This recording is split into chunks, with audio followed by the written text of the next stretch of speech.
वर्षा भी होती रही और इतने भक्त इतनी माताएं आ भी गई। ये सच्ची भक्ति का प्रतीक है। अन्यथा जब प्राइमरी क्लास में बच्चे पढ़ते हैं तो सबको रहता है कि मम्मी आज वर्षा होने लगी, आज पढ़ने नहीं जाएंगे। इस तरीके से जिसका मन सच्ची भक्ति से जुड़ जाता है, अपने आत्मा रूपी सद्गुरु से जुड़ जाता है, उसके लिए ये छोटी छोटी कठिनाइयां उनका संबल सहारा और बन जाता है। क्योंकि हर कठिनाई हमें एक नई जागृति देती है। और कभी कहा है, मैं सच्चे पद का राही हूं, कह सकता दिन को रात नहीं, ईमान बेच दो टुकड़ों में, ये मेरे बस की बात नहीं। यथार्थ में अटल रहा जो अपने पद में लाख मुसीबत आने में, अटल रहा जो अपने पद में लाख मुसीबत आने में, मिली सफलता उसको जग में जीने और मर जाने। जो अपने भक्ति के पद पर, सत्य के पद पर, साधना के पद पर अटल रहता है, उसी को सफलता मिलती है। अन्यथा लचर पचर मन वाला कभी भी भक्ति क्षेत्र में नहीं उतर पाता, क्योंकि ये शूरवीरों का काम है। आज लगातार वर्षा भी होती रही और इतने लोग आ गए, ये बहुत बड़ी बात है। तो सतगुरु कबीर साहब का एक महामंत्र याद आता है, निष्पक्षी को भक्ति है, निर्बंधी को ज्ञान, निर्मोही को मुक्ति है, निर्लोभी निर्वाण। इस सत्य को हम गहराई से समझें, क्योंकि जब तक हम निष्पक्ष नहीं होंगे, आज का विचार बहुत सुंदर लिखा गया है कि जब हम निष्पक्ष हो जाते हैं तो हमें हमारी गलतियां दिखाई देने लगती हैं, और जब तक हम निष्पक्ष नहीं होते तब तक क्या होता है, हमारे अंदर अहंकार रहता और हम अपने जीवन में अच्छाइयों की गिनती करते रहते, उन्हें फ्रंट पर रखते, अपने अहंकार का वर्णन करते रहते। और जब हम निष्पक्ष हो जाते तो हमारी कमियां, हमारी गलतियां, हमारी मन की कमजोरी, हमारे मन की लोलुपता हमें दिखाई देने लगती। जब तक हमें अपने मन की कमजोरी, लोलुपता न दिखाई दे, तब तक किसी तरीके से हम भक्ति क्षेत्र में उतर नहीं सकते। ये एक अकाट्य सूत्र है। निष्पक्षी को भक्त है, निर्द्वंदी को ज्ञान। कबीर साहब का ऐसा सूत्र है, डॉक्टर हजारी प्रसाद द्विवेदी ने लिखा था आज से 600 साल, 650 साल पहले। जो कबीर साहब ने कहा था वो विज्ञान सम्मत था, आज भी विज्ञान सम्मत है, और हजारों साल बीत जाएंगे तब भी विज्ञान सम्मत रहेगा। कोई अंधविश्वास नहीं, कोई पाखंड नहीं, कोई दिखावा नहीं।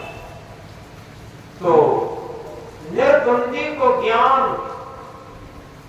निर्द्वंद किसे कहते हैं, निर्विकार स्थिति को, निर्मल स्थिति को।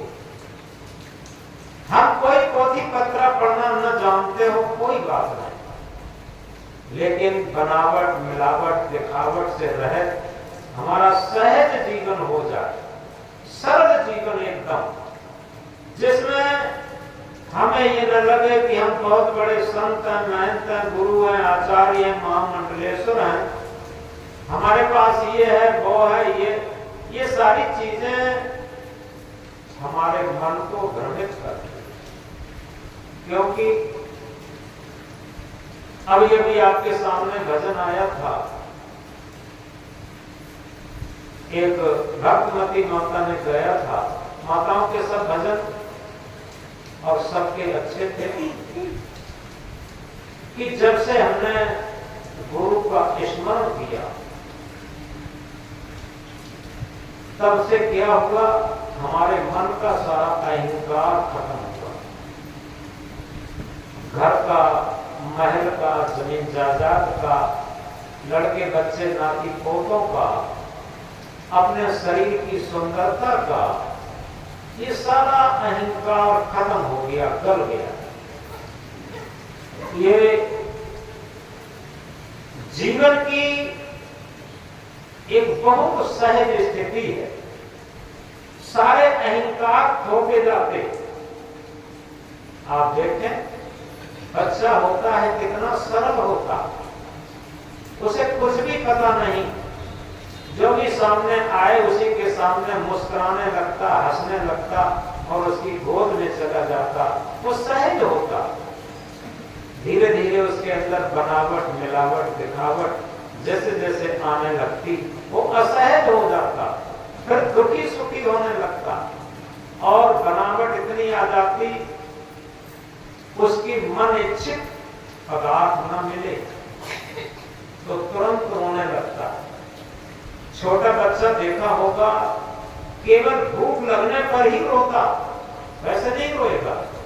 या तो सोता होगा या खेलता होगा, हंसता मुस्कुराता होगा। लेकिन जैसे जैसे बड़ा होने लगता, उसके अंदर बनावट, मिलावट, दिखावट शुरू हो जाती और अपनी मन इच्छित चीजों को न पाने पर रोता। ये बच्चे की बात है। लेकिन जब बड़ा होता है तब मनिच्छित चीजों को प्राप्त करने के लिए झगड़ता, और वही जब बुढ़ापा आ जाता है तब मनिच्छित पदार्थों को पाने के लिए पश्चाताप करता। ये तीन स्थितियां आती और ये तीनों स्थिति में बनावट, मिलावट, दिखावट निकल जाए तो बुढ़ापे में पश्चाताप नहीं करना पड़ेगा। ये गारंटी की बात है, प्रकृति भी उसकी मदद करेगी, ये सूत्र। लेकिन होता यह है कि हम वर्तमान में भी बनावट, मिलावट, दिखावट में जीवन चला रहे और खुद को तो धोखा दे ही रहे और दूसरे को भी धोखा दे रहे। दुनिया में आज तक कोई भी ऐसा व्यक्ति नहीं हुआ जो अपनी गलती न जानता। ये सूत्र की बात है। क्या हम कभी अपने हृदय के धर्म कांटे पर अपने वर्तमान के जीवन जीने की स्थिति को तौल करके देख पाते? जब वर्तमान में जीवन जीने की स्थिति को अपने हृदय के तराजू पर तौलना शुरू कर देते हैं तो निश्चित है हमारे जीवन में निखार आने लगता, हमारे जीवन में परिवर्तन आने लगता, सुधार आने लगता, हमारे जीवन में बनावट, मिलावट, दिखावट खत्म होकर के सहजता आने लगती, ओरिजिनलिटी आने लगती। आखिर ये सब होता क्यों है? ये होता है कि हम निर्द्वंद नहीं होना चाहते। निर्द्वंद का अर्थ है निर्विकारी स्थिति, निर्मल मन। एक बात यहां पर और बता दें, हमारे पास जीवन में क्या क्या है इसका बहुत महत्व नहीं है।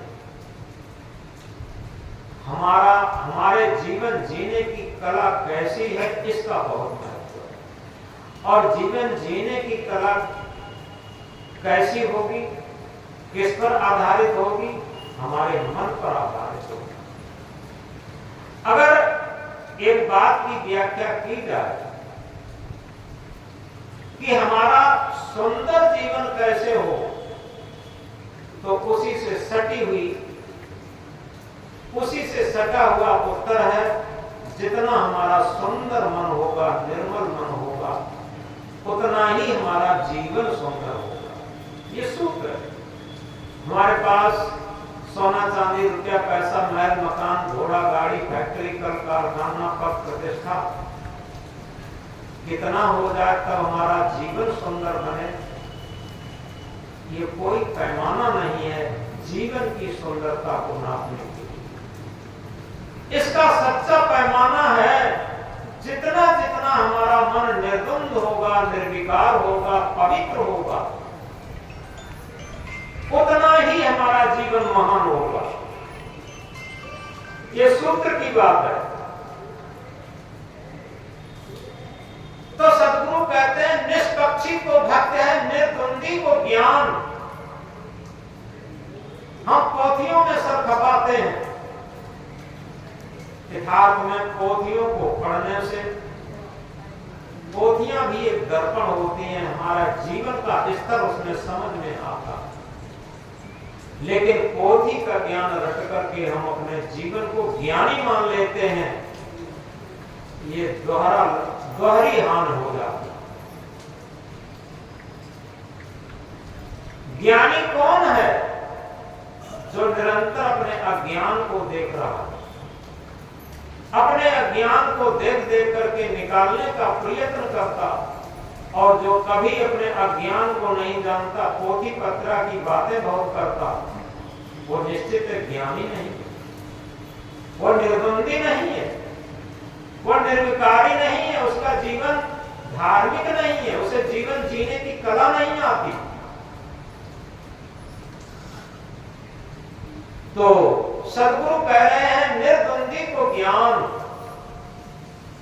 जिसका निर्द्वंद मन है, निर्द्वंद जीवन है, निर्विकार जीवन है, उसी का ज्ञान है। वो एक अक्षर प्रवचन करना न जानता हो, एक भी साकी शब्द सुनाना न जानता हो, कोई बात नहीं, कहने में 0/0 हो, कोई बात नहीं, लेकिन रहने में हो। इस बात को बहुत गहराई से समझा जाए। सदगुरु कबीर साहब इंकलाब करके कहते हैं, कहता तो बहुत मिले। जीवन में तमाम ज्ञान की बातें झरझर करने वाले, झड़ी लगाने वाले बहुत मिल जाते हैं। कहता तो बहुत मिले, गहनता मिला न कोई, लेकिन उसे ग्रहण करने वाले लोग नहीं मिलते। आगे क्या बताते हैं सदगुरु? सो कहता बहदान दे जो न गहनता हो। उस वाचिक ज्ञानी को, उस शब्द ज्ञानी को बह जाने दे, उस शास्त्र ज्ञानी को बह जाने दे, निकल जाने दे चुपचाप। जो ग्रहण न करता हो, अपने आचरण में उतारता ना हो, तो सदगुरु कह रहे हैं कि निष्पक्षी को भक्त है, निर्द्वंदी को ज्ञान। और क्या बताते? निर्मोही को मुक्ति। हम मुक्ति खोज रहे, कल्याण मिले, मोक्ष मिले, इसका एक ही सूत्र है, हमारे अंदर जितनी जितनी निर्मोहता आती जाएगी, उतना ही हम मुक्त होते चले जाएंगे। जितना जितना हम मोह में जकड़े हैं, सबसे बड़ा मोह क्या होता है? अपने मन का मोह। इस बात को गहराई से समझें। हमारा मन जहां पर फंसा है, अटका है, आसक्त है, लोलुप है, समझो वही बंधन है हमारे लिए। और हमारा मन कहीं भी लोलुप नहीं है, कहीं भी अटका नहीं है, कहीं भी ममता नहीं बांधे है, कहीं भी मोह नहीं करता, तो हम कहीं भी नहीं फंसे। ये मन ही फंसता है और मन ही से मुक्ति है। इस बात को बहुत गहराई से समझें। हर परिवार में जहां तक देखते हैं, हमने देखा है कि माता पिता बड़े बूढ़े भी कहीं न कहीं किसी न किसी लड़के से मोह ज्यादा करते, और जहां मोह करते और वहीं कुछ लेन देन में व्यवहार गड़बड़ करते, तो जीवन और भाई भाई नहीं मिल पाते। ये सब कब होता है? अपने मन के अहंकार और अज्ञान के कारण। आप कहीं भी देख लीजिए। और इसी तरीके से जहां पर हमारा निर्मोहता होगी, हमारा सर्वस्व निछावर होगा। वो एक लाइन में कहा है, तन मन धन भक्ति में कर दो निछावर, मौका ये मिलेगा नहीं बार बार। हमारे पास जो कुछ भी है, तन है, मन है, धन है, वचन है, जो कुछ भी है, वो भक्ति के लिए समर्पण हो जाए, बस बात हो गई, बात खत्म हो गई। तो इसे कहते हैं निर्द्वंदी मन, इसे कहते हैं निर्मोही मन। तो सद्गुरु कहते हैं निष्पक्षी को भक्त है, निर्द्वंदी को ज्ञान, निर्मोही को मुक्त है, निर्लोभी निर्वाण। यथार्थ में अगर इस सूत्र को अपने जीवन में धारण करना शुरू कर दें,